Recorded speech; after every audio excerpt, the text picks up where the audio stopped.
اس امید پر اور روشن خیالی کی بنیاد پر دونوں کے ملنے جلنے کو قطعاً ناپسندیدگی کی نظر سے نہ دیکھا گیا۔ پھر کئی بار ایسا ہوا، لڑکی گھر میں تنہا تھی، وہ آ گیا، اس کے لیے کیا روک ٹوک اور کیا خوف، پھر وہ ہوا جو نہ ہونا چاہیے تھا۔ لڑکی کے پیروں کے نیچے سے زمین نکل گئی، آسمان گھومتا دکھائی دیا۔ لڑکے نے ایک دم اس سے کنارہ کشی اختیار کر لی۔ کہاں تو وہ ہر روز چکر لگاتا نہیں تھکتا تھا، کہاں وہ بالکل غائب ہو گیا۔ لڑکی کو اپنی دنیا اندھیر ہوتی نظر آئی۔ میں نے اس کی بدلی حالت کو بھانپ لیا، تنہائی میں اس سے پوچھا، فائزہ بیٹی، بالکل اسی طرح جیسے آپ کو میں نے روکا ہے، اس نے اپنی کہانی سنائی۔ میں پریشان ہو گئی کہ اب کیا کروں۔ پھر میں نے اس لڑکے کا پتہ پوچھا، اس سے جا کر ملی، اس کے سامنے ایک اچھی بھلی تقریر کی، اونچ نیچ سمجھائی، یہ احساس دلایا وہ لڑکی ذات ہے، اب وہ کیا کرے گی، کہیں کوئی غلط قدم نہ اٹھا لے، لہٰذا آپ اپنے ماں باپ سے کہیں وہ آپ کا رشتہ لے کر ان کے گھر جائیں۔ لڑکی کے ماں باپ کو آپ پہلے ہی اس نقطہ نظر سے پسند ہیں، لہٰذا یہ ایک بہتر حل ہوگا اور یہی آپ کے حق میں بھی بہتر رہے گا۔ مجھے اس وقت انتہائی صدمہ ہوا اور میں دنگ رہ گئی جب اس نے پوری ڈھٹائی سے کہہ دیا، نہیں محترمہ، ایسی کوئی بات نہیں، میرا اس گھرانے میں آنا جانا ضرور رہا ہے، لیکن میں نے اس لڑکی میں سرے سے کوئی دلچسپی نہیں لی۔ میرے ماں باپ نے تو میرے لیے بہت پہلے سے ایک بہت موزوں رشتہ تلاش کر رکھا ہے اور انہوں نے ابتدائی بات بھی کر لی ہے۔ دونوں گھرانے اس رشتے سے پوری طرح متفق ہیں، بہت جلد ہماری شادی ہو جائے گی۔ اب آپ بتائیں محترمہ، جو آپ کہہ رہی ہیں وہ میں کس طرح کر سکتا ہوں؟ اتنا اچھا رشتہ چھوڑ کر میں اس گئی گزری لڑکی سے کس طرح شادی کر سکتا ہوں؟ اور پھر میرا تو اس سے دور کا بھی واسطہ نہیں۔ دراصل اس کی یہ خواہش ہے کہ مجھ سے شادی ہو جائے۔ جب میں نے صاف انکار کیا تو وہ مجھ پر الزام لگانے پر اتر آئی۔ ہے نا ظلم کی بات محترمہ؟ میرا اس لڑکی سے دور کا بھی کوئی چکر نہیں، آپ میری اس بات پر یقین کریں یا نہ کریں، اور اس سلسلے میں اب میں کچھ نہیں سننا چاہتا۔ اگر آپ کو اس کی اتنی فکر ہے تو اس کے لیے کوئی اچھا سا لڑکا تلاش کر کے شادی کرا دیں۔ یہ کہاں کا انصاف ہے کہ آپ اسے زبردستی میرے پلے باندھ دینا چاہتی ہیں؟ آپ جا سکتی ہیں۔ میں اس کی باتیں سن کر سکتے میں آ گئی، سوچنے لگی بچی کو جا کر کیا بتاؤں گی، اس پر تو آسمان ٹوٹ پڑے گا، وہ تو تمام تر امید مجھ سے لگائے بیٹھی ہے، جب مجھے دیکھے گی تو اس کی آنکھوں میں امید کے دیے جل اٹھیں گے، میں ان دیوں کو بجھتے کیسے دیکھ سکوں گی؟ اف میرے مالک، میں کیا کروں، کہاں جاؤں؟ لڑکے کے پاس سے واپسی پر میں یہ سب کچھ سوچتی رہی۔ ایسے میں مجھے ایک لڑکے کا خیال آیا، اس کی والدہ میرے ساتھ ٹیچر تھیں۔ میں ان سے ملی، لڑکے کی والدہ سے تو صرف اتنا کہا کہ میں ان کے بیٹے کے لیے ایک بہت اچھا رشتہ لے کر آئی ہوں، آپ لڑکی کو دیکھ لیں۔ پھر ان کے بیٹے سے میں نے علیحدگی میں بات کی، وہ میرا بہت احترام کرتا تھا، مجھے آنٹی کہتا تھا۔ میں نے اسے پوری بات بتائی اور التجا کی کہ وہ اس لڑکی کو قبول کر لے اور اس لڑکی پر بھی کبھی ظاہر نہ ہونے دے کہ وہ اس کے بارے میں کیا جانتا ہے، اس طرح اس کی عزت نفس مجروح نہیں ہوگی۔ وہ واقعی بہت اچھا لڑکا تھا۔ اس نے میری بات سن کر سر جھکا دیا، اب وہ خوش و خرم رہ رہے ہیں۔ میرا خیال ہے بیٹی فائزہ، اب آپ اور زیادہ بہتر طور پر سمجھ گئی ہوں گی کہ یہ معاملات کس قدر نازک ہیں، اور اس طرح کے معاملات میں ملوث ہونے سے انسان کی دنیا اور آخرت دونوں تباہ ہو جاتے ہیں۔ اب میری بیٹی کو احساس ہو گیا ہوگا۔ جی ہاں، میں نے عرض کیا تھا کہ جنسی خواہش کی تسکین کے لیے انسان اگر اسی طرح حدود اور قیود کی پابندی کرے جو وہ دوسری حاجات مثلاً کھانے پینے، سونے اور آرام کرنے سے متعلق کرتا ہے تو یہ سوالات پیدا ہی نہیں ہوتے۔ آپ لوگ اس بات کو مثال سے سمجھیے۔ فرض کریں آپ بازار خریداری کے لیے جاتے ہیں، وہاں آپ کو کپڑے کا ایک جوڑا پسند آ جاتا ہے، اس کی قیمت آپ ادا نہیں کر سکتے، تو کیا دنیا کا کوئی قانون اور اصول اس بات کی اجازت دیتا ہے کہ آپ وہ جوڑا زبردستی حاصل کر لیں؟ جواب نہیں میں ہے۔ اسی طرح اگر بیمار کے سامنے کھانے کی ایسی چیز رکھی جائے جسے وہ بہت پسند کرتا ہے، لیکن اس کے کھانے سے اس کی بیماری بڑھنے کا اندیشہ ہے، تو لازمی طور پر اسے اس چیز سے پرہیز کرنا پڑے گا۔ بس یہی معاملہ جنس کا ہے۔ بلا شبہ جنسی خواہش بلوغت کے ساتھ ہی پیدا ہو جاتی ہے، لیکن اگر اس کو پورا کرنے کے لیے حدود اور قیود کا خیال نہ رکھا جائے تو یہ معاشرہ جنگل کی شکل اختیار کر جائے گا، خاندان کا ادارہ ختم ہو جائے گا، انسانی تہذیب اور تمدن بالکل ملیا میٹ ہو کر رہ جائے گی۔ عجیب بات ہے، ہم غریب کو تو نصیحت کرتے ہیں کہ اس کے پاس پیسے نہیں ہیں تو وہ صبر کرے، غیر قانونی طور پر کوئی چیز حاصل کرنے کی کوشش نہ کرے، اپنی خواہش پر قابو پائے، ہاں اپنی آمدنی میں اضافہ کرنے کی جائز کوشش ضرور کرتا رہے تاکہ وہ اس چیز کو خریدنے کے قابل ہو سکے، لیکن جنس کے معاملے میں اسے چھٹی دینا چاہتے ہیں۔ ہمیں مغربی معاشرے سے سبق سیکھنا چاہیے، عبرت حاصل کرنی چاہیے۔ مغربی معاشرہ جنسی آزادی کی وجہ سے کب کا ختم ہو جاتا، لیکن وہاں ایڈز کی بیماری نے ان کی آنکھیں کھول دی ہیں۔ کاش ہم مسلمانوں کا آخرت پر اتنا یقین ہوتا جتنا مغربی معاشرے کا ایڈز پر ہے۔ انہوں نے ایڈز کے خوف سے جنسی فاقہ شروع کر دیا ہے، لیکن ہم مسلمانوں کو اتنی توفیق نہیں ہوتی کہ اللہ اور رسول محمد صلی اللہ علیہ وآلہ وسلم کے متعین کردہ حدود اور قیود کی پابندی کریں۔ آپ کا لہجہ یہاں پہنچ کر کافی تلخ ہو گیا ہے، لیکن یہ باتیں ہیں بہت پتے کی، گویا بے لگام خواہشات کے تابوت میں آخری کیل ہے۔ مجھے امید ہے کہ اب اس معاملے میں ہم میں سے کسی کو بھی کوئی تردد نہیں رہ گیا ہوگا، یعنی نکاح سے پہلے نام نہاد محبت کے بھیس میں مرد اور عورت کا ہر تعلق اسے بربادی کی طرف لے جاتا ہے۔ اللہ کی نافرمانی الگ ہوتی، دنیا اور آخرت میں بھی رسوائی ملتی ہے، اس لیے اس سے بچنے کا اہتمام کرنا چاہیے۔ جیسے آج کا انسان ایڈز اور کینسر سے بچنے کی کوشش کرتا ہے، آپ اس کو روح کا کینسر کہہ لیں۔ ہم مسلمان ہیں، ہمارا ایمان دنیا داروں کے دنیا پر ایمان سے زیادہ مضبوط ہونا چاہیے۔ ہمیں اللہ اور رسول خدا صلی اللہ علیہ وآلہ وسلم کی ناراضگی سے ان کی نسبت کہیں زیادہ ڈرنا چاہیے جتنا یہ لوگ ایڈز اور کینسر سے ڈرتے ہیں اور بچنے کی کوشش کرتے ہیں۔ یہ اسی صورت میں ممکن ہے جب ہم ان تمام محرمات کو متعین کریں، شیطان کے پھیلائے ہوئے جال سے محفوظ رہنے کا مؤثر حل تلاش کریں۔ اس لیے میری پہلی گزارش یہ ہے کہ غیر مردوں سے رابطے میں قرآن کی اس تعلیم کا خیال رکھنا چاہیے جو امہات المومنین کو دی گئی۔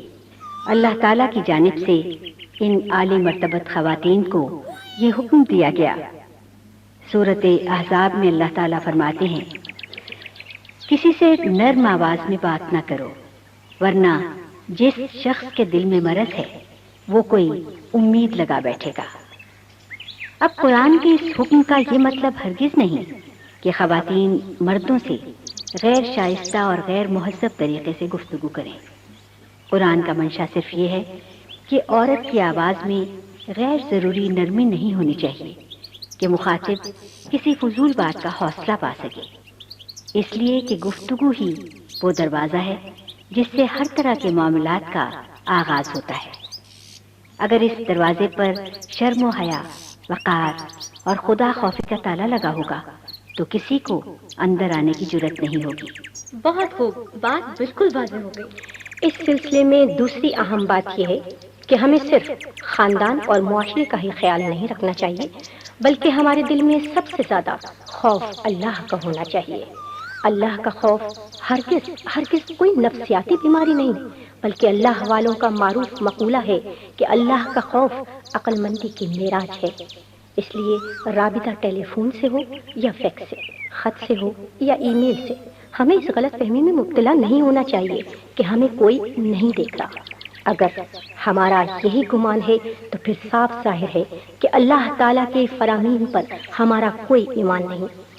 جیسا کہ اللہ تعالیٰ سورہ طہ کی آیت نمبر 5 میں فرماتے ہیں، یعلم السر واخفی، یعنی وہ چھپے بھید اور نہایت پوشیدہ بات سبھی کو جانتا ہے۔ اور اسی طرح سورہ الاعلیٰ کی آیت نمبر 5 میں فرماتے ہیں، انہ یعلم الجہر وما یخفی، یعنی وہ اعلانیہ بات کو بھی جانتا ہے اور پوشیدہ کو بھی۔ اور سورہ قاف کی آیت نمبر 16 میں فرماتے ہیں وَلَقَدْ خَلَقْنَا الْإِنسَانَ وَنَعْلَمُ مَا تُوَسْوِسُ بِهِ نَفْسُهُ وَنَحْنُ أَقْرَبُ إِلَيْهِ مِنْ حَبْلِ الْوَرِيدِ، اور ہم ہی نے انسان کو پیدا کیا اور جو خیالات اس کے دل میں گردش کرتے ہیں ہم انہیں جانتے ہیں اور ہم اس کی رگ جاں سے بھی زیادہ قریب ہیں۔ اب دیکھیے، گھر والوں سے چھپ کر غیر مرد سے رابطہ کرنے والی عورت بھی کتنی عجیب ہے۔ وہ لوگوں سے تو حیا اور شرم کرتی ہے، لیکن اللہ سے اسے کوئی شرم یا حیا محسوس نہیں ہوتی، حالانکہ اللہ کا حق سب سے زیادہ ہے۔ گناہ کرنے میں سب سے زیادہ شرم بھی انسان کو اللہ تعالیٰ ہی سے کرنی چاہیے۔ اسی لیے تو نبی کریم صلی اللہ علیہ وآلہ وسلم نے ارشاد فرمایا فَاللَّهُ أَحَقُّ أَن يُسْتَحْيَا مِنْهُ، یعنی اللہ تعالیٰ اس کے سب سے زیادہ حقدار ہیں کہ ان سے حیا کی جائے۔ یہ حدیث بخاری، ترمذی اور ابن ماجہ میں ہے۔ سچ بات یہ ہے کہ اگر انسان کا نفس اسے کسی غلط کام کرنے کی طرف آمادہ کر رہا ہے تو اسے ایسی جگہ تلاش کرنی چاہیے جہاں اللہ تعالیٰ نہ ہو، جبکہ حقیقت یہ ہے کہ اللہ اس سے غافل نہیں ہے، جیسا کہ وہ سورہ بقرہ کی آیت نمبر 255 میں فرماتا ہے لا تاخذہ سنۃ ولا نوم، یعنی نہ اسے اونگ آتی ہے اور نہ نیند۔ دراصل یہ بات تو ویسے ہی غیر مناسب اور کمزور ایمان کی علامت ہے کہ انسان خاندان یا معاشرے کے خوف سے برے کام سے بچے۔ ایمان خالص کا تقاضا تو یہ ہے کہ انسان صرف اللہ تعالیٰ کے خوف سے برائیوں سے بچے، یہی اللہ تعالیٰ کا حکم ہے۔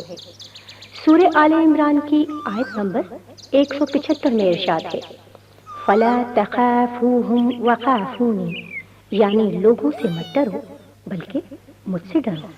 اور جو شخص صرف لوگوں کے خوف سے برائیوں سے بچتا ہے اسے بہت جلد شیطان یہ یقین دلا دیتا ہے کہ اس وقت اسے کوئی نہیں دیکھ رہا، اور جو شخص اللہ تعالیٰ کو اپنا آقا اور نگران سمجھتا ہے اس سے کبھی یہ غلطی سرزد نہیں ہو سکتی کہ اس وقت وہ پروردگار کائنات کی نگرانی میں نہیں ہے۔ مزید یہ بات بھی ہمارے ذہنوں میں رہنی چاہیے کہ یہ زندگی ہمیں اللہ تعالیٰ نے آزمائش کے لیے دی ہے۔ یہاں ہمیں جو آزادی دی گئی ہے وہ محض یہ ثابت کرنے کے لیے ہے کہ ہم اپنے ارادے اور اختیار کے ساتھ کس نوعیت کے فرد ہیں۔ اسی لیے اللہ تعالیٰ نے اس بات کا اہتمام کر رکھا ہے کہ ہمارا ایک ایک فعل نوٹ کیا جائے، ریکارڈ میں رکھا جائے، تاکہ قیامت کے دن اللہ تعالیٰ انسان پر حجت قائم کر سکے۔ قرآن کریم کے الفاظ اس حقیقت کو سورہ کاف آیت نمبر 49 میں یوں بیان کرتے ہیں وَوَجَدُوا مَا عَمِلُوا حَاضِرًا وَلَا يَظْلِمُ رَبُّكَ أَحَدًا، اور جو کام انہوں نے کیے ہوں گے وہ سامنے دیکھ لیں گے اور تیرا پروردگار کسی پر ظلم نہیں کرے گا۔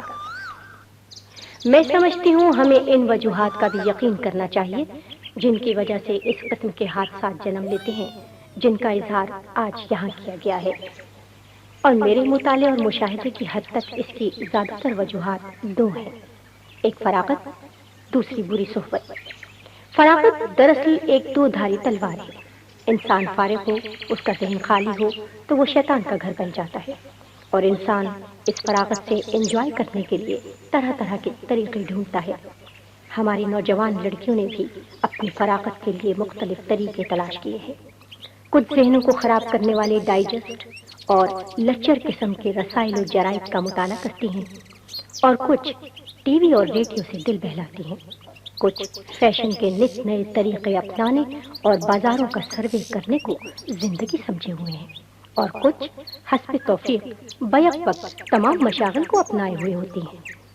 ان تمام مشاغل کو اختیار کرنے سے ان کا ذہن مردوں کو مسحور کرنے اور ان سے مسحور ہونے پر مسحور ہو جاتا ہے۔ ظاہر ہے جب وہ ایسی کہانیاں پڑھتی ہیں، ایسی فلمیں دیکھتی ہیں جن میں لڑکے لڑکیاں ماں باپ سے چھپ کر محبت کرتے نظر آتے ہیں، ایسی خواتین کے انٹرویوز اور تصاویر دیکھتی ہیں اور پڑھتی ہیں جن کا مقصد صرف اور صرف اپنے حسن کی نمائش کر کے دوسروں کو متوجہ کرنا ہوتا ہے، تو پھر ان کے تباہ کن اثرات سے بچنا کیسے ممکن ہے؟ اب رہی دوسری چیز، وہ ہے بری صحبت۔ رسول اللہ صلی اللہ علیہ وآلہ وسلم کا فرمان ہے المرء علی دین خلیلہ فلینظر احدکم من یخالل، یعنی انسان اپنے دوست کے دین پر ہوتا ہے، لہذا ہر شخص کو یہ دیکھنا چاہیے کہ وہ کیسے شخص کو دوست بنا رہا ہے۔ چنانچہ میرے مشاہدے میں یہ بات آئی ہے کہ اگر لڑکی کی سہیلیاں بے دین، فیشن پرست اور ان لغویات کی عادی ہوں جن کا ذکر میں پہلے کر چکی ہوں، تو ان کی گفتگو کا موضوع اور مشترکہ مشاغل انہیں رسوائی کے دھانے پر پہنچا کر چھوڑتے ہیں۔ ان سہیلیوں کی مدد سے نت نئے اور شکاری قسم کے مردوں سے رابطہ ممکن ہو جاتا ہے۔ والدین یہ خیال کرتے ہیں کہ ان کی بیٹی سہیلی کے گھر گئی ہے، لیکن انہیں علم نہیں ہوتا کہ اس آڑ میں کیا کچھ ہو رہا ہے۔ اس لیے اگر ہماری نوجوان نسل اپنی فراغت اور صحبت یعنی سہیلیوں کو اختیار کرنے میں عقل مندی کا مظاہرہ کرے تو یہی خرابیاں خوبیوں میں بدل جائیں۔ فراغت کے لمحات کو دین سیکھنے، علم بڑھانے، انسانی اقدار کو فروغ دینے والی کتب کا مطالعہ کرنے میں گزارا جائے اور سہیلیوں کے انتخاب میں کردار اور دین کو پیش نظر رکھا جائے تو پھر انسان پر شیطان کے حملہ آور ہونے کے امکانات بہت کم ہو جاتے ہیں۔ میں اس بات کو اللہ اور اس کے رسول صلی اللہ علیہ وآلہ وسلم کی بات سے یوں مکمل کرتی ہوں کہ نماز کو اگر صحیح روح کے ساتھ ادا کیا جائے، یعنی انسان اللہ تعالیٰ کے حضور کھڑا ہو کر محض تلاوت کرنے کی بجائے دل کی گہرائی سے اللہ تعالیٰ سے مخاطب ہو، تو پھر کائنات کا پروردگار خود اس کی حفاظت کرتا ہے۔ یہ نماز ہی ہے جس کے متعلق سورہ عنکبوت کی آیت نمبر 45 میں فرمایا گیا ہے، ان الصلاۃ تنہی عن الفحشاء والمنکر، بے شک نماز انسان کو ہر قسم کی بے حیائی اور خلاف شرع کام سے روکتی ہے۔ اسی لیے جب نماز کا وقت ہوتا تھا تو اللہ تعالیٰ کے رسول محمد صلی اللہ علیہ وآلہ وسلم بلال رضی اللہ تعالیٰ عنہ کو اذان دینے کا حکم ان الفاظ میں فرماتے تھے، قم یا بلال ارحنا بالصلاۃ، اے بلال اٹھو ہمیں نماز سے راحت پہنچاؤ۔ پھر جب زندگی میں کوئی مسئلہ، کوئی تکلیف، کوئی رنج پہنچے تو نماز ہی کے ذریعے اللہ سے مدد طلب کی جائے، کیونکہ خود اللہ کے رسول محمد صلی اللہ علیہ وآلہ وسلم اور ان کے صحابہ کرام رضی اللہ تعالی عنہم کو اللہ نے یہی حکم دیا، یا ایھا الذین آمنوا استعینوا بالصبر والصلاۃ ان اللہ مع الصابرین، اے ایمان والو صبر اور نماز کے ساتھ اللہ کی مدد طلب کرو، بے شک اللہ صبر کرنے والوں کے ساتھ ہے۔ بالکل ٹھیک۔ ہم خواتین کو یہ نہیں بھولنا چاہیے کہ ہماری ساری اہمیت اور قدر ہمارے والدین اور شوہروں کی وجہ سے ہے۔ جو خواتین اپنے ماں باپ سے بے نیاز ہو کر فیصلے کرنا چاہتی ہیں، انہیں پورے معاشرے کی مخالفت مول لینا پڑتی ہے۔ کچھ ناعاقبت اندیش لوگ اگر اس موقع پر اخبارات اور عدالتوں کے ذریعے ایسی لڑکیوں کی حمایت کرتے ہیں تو اس حقیقت کو بھول جاتے ہیں کہ معاشرے کے عرف کے خلاف کچھ نہیں ہو سکتا۔ ہمارے معاشرے میں خاندان کو بنیادی اہمیت حاصل ہے، اس سے الگ ہو کر خوشگوار زندگی کا تصور بھی ممکن نہیں۔ ہماری اور اس طرح کی دوسری ان گنت مثالیں آپ کے سامنے ہیں۔ میرا خیال ہے اب ذرا چائے کا ایک دور اور چل جائے، اس موضوع پر گفتگو سیر حاصل ہو گئی ہے، اور فائزہ بیٹی کے ذہن میں بھی اب کوئی ایسی ویسی بات نہیں رہ گئی ہوگی، کیوں فائزہ؟ بجا فرمایا آپ نے۔ میں آپ سب کی تہ دل سے شکر گزار ہوں۔ آپ کی گفتگو نے میری آنکھیں کھول دی ہیں۔ چائے حاضر ہے۔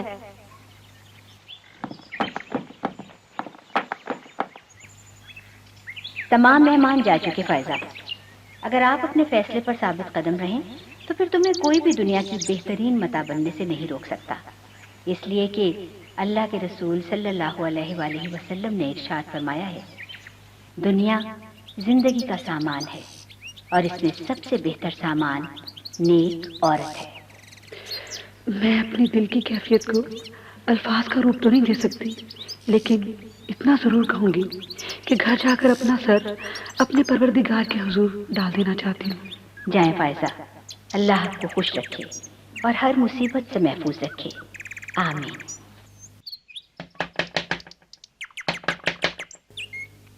اوہ مس صاحبہ، آپ اور ہمارے گھر آئیے آئیے، آپ کو دیکھ کے حیرت بھی ہو رہی ہے اور خوشی بھی۔ اچھا، میں آپ کی والدہ سے ملنے کے لیے آئی ہوں۔